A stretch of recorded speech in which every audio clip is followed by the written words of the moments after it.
படிக்க முடிகிறது. இதெல்லாம் அரசு தரப்புல இதுக்கு வந்து என்ன முயற்சி எடுத்தாங்க? மேல்முறையீடு தான் பண்ணியிருக்காங்களா இல்லைன்னா? இல்லை, அதாவது அரசுக்கு வருகிறேன்.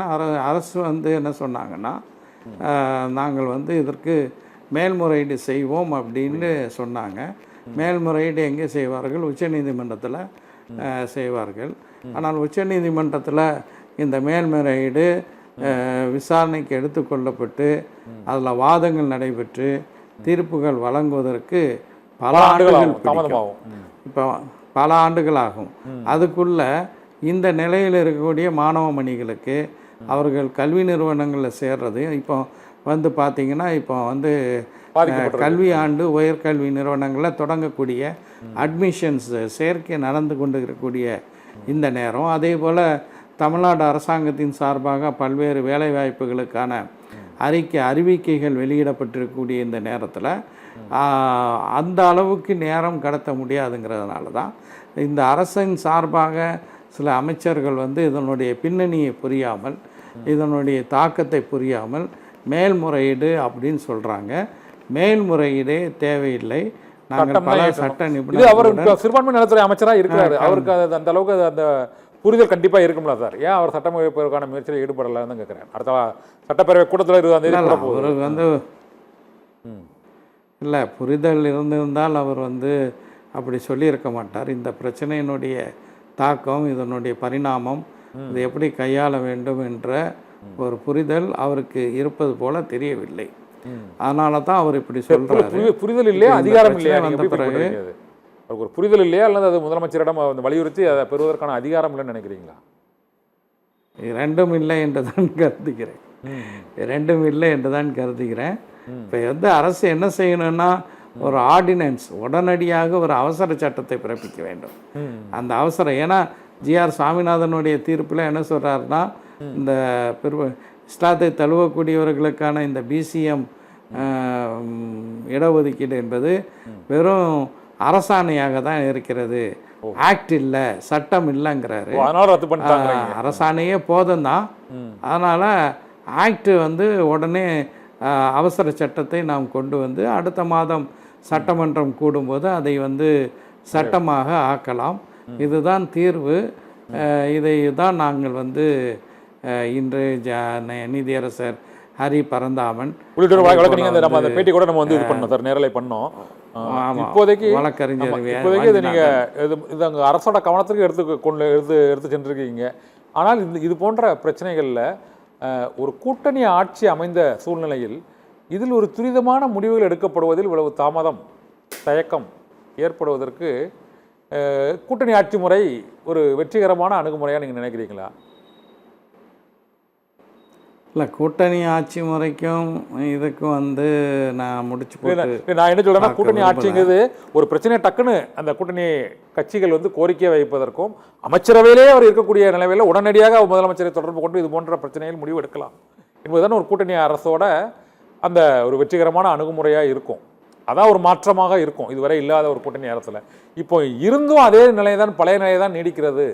இதற்கு முந்தைய ஆட்சிகளில் இருந்த நிலையை தான் நீடிக்கிறது. ஒரு பிரச்சனை என்றால் அது சார்ந்து பாதிக்கப்படுற அணுக முடியாத சூழ்நிலை தான் இன்னும் இருக்குதா?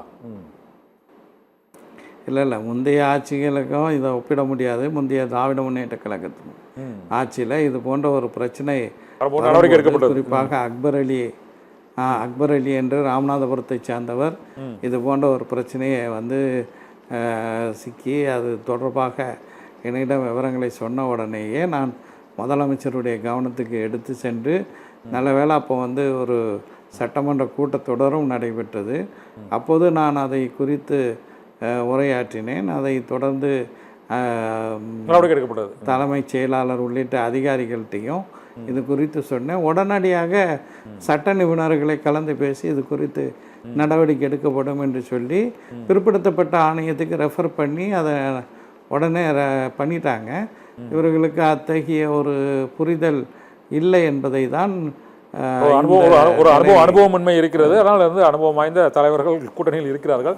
இப்போ இருந்த போதிலும் இப்போதைக்கு இன்னொரு முக்கியமான ஒரு கேள்வி என்ன, இப்போதைக்கு தமிழக வெற்றி கழகத்தில் வந்து அதிமுகவில் இருந்து ஒரு எம்எல்ஏக்கள், அதிருப்தி எம்எல்ஏக்கள் அதில் போய் இணைகிறார்கள். திமுக கூட்டணியில் இருந்தும் பல்வேறு கட்சிகளை சேர்ந்தவர்கள் இப்போது கடைசியாக மதிமுக வரை இணைகிறார்கள். இது தவிர அவர்களுக்கு எதிராக உள்ள அனைத்து கட்சிகளிலும் இருந்தும் தமிழக வெற்றி கழகத்தில் இணையக்கூடிய அளவுக்கு அந்த கட்சி ஒரு பெரிய ஆதரவு வலிமையை பெற்றுவிட்டதா நீங்கள் நினைக்கிறீங்களா? இல்லை, அப்படி சொல்ல முடியாது. இது வந்து ஏதோ புதிதாக தமிழ்நாட்டில் தமிழக வெற்றி கழகம் ஆட்சி அமைந்த உடனே இது போன்ற நிலை என்று அந்த முடிவுக்கு நாம் வந்துவிட முடியாது.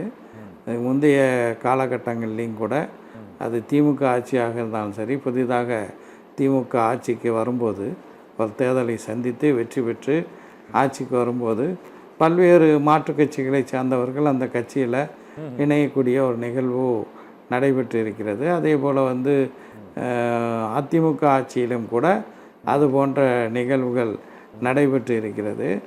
சென்ற திமுக ஆட்சியில் பார்த்திங்கன்னா அமைச்சரவையில் இடம்பெற்ற முக்கியமான அமைச்சரவையை வைத்திருந்தவர்கள் பலரும் வந்து அதிமுகவிலிருந்து திமுகவுக்கு வந்தவர்கள் தான். எனவே வந்து இது வந்து தமிழக வெற்றி கழகம் ஆட்சிக்கு வந்த உடனே நடைபெறக்கூடிய முதல் நிகழ்வு என்று சொல்ல முடியாது. அவர்கள் ஆட்சிக்கு வந்திருக்கிறார்கள். முதல் நிகழ்வு நீங்கள் சொல்லுது அது வந்து ஒரு ஓராண்டு 2 ஆண்டு அந்த அடிப்படையில் அந்த 5 ஆண்டுகளுக்குள்ளே அது போல் நடைபெறும்.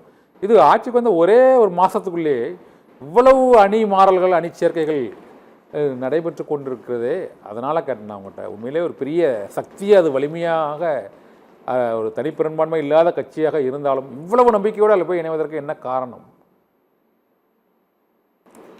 அதாவது சிலருக்கு வந்து எப்போதுமே அதிகாரத்தில் இருக்க வேண்டும் என்ற ஒரு ஆசை இருக்கும்.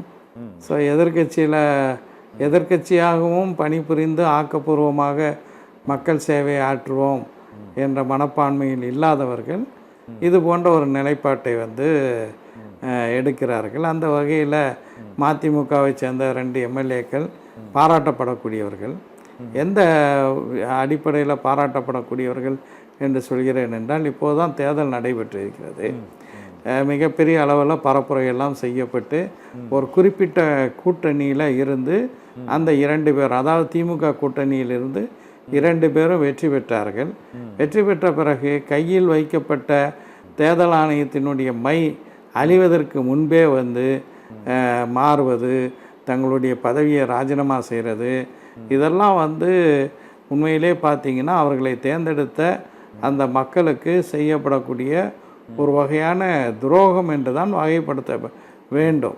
காரணம், அந்த மக்கள் அவர்களை 5 ஆண்டுகள் தங்களுடைய பிரதிநிதியாக இருக்க வேண்டும் என்பதற்காக ஒரு குறிப்பிட்ட கூட்டணியினுடைய ஆதரவோடு அவர்களை வந்து வெற்றி பெற வைத்திருக்கிறார்கள்.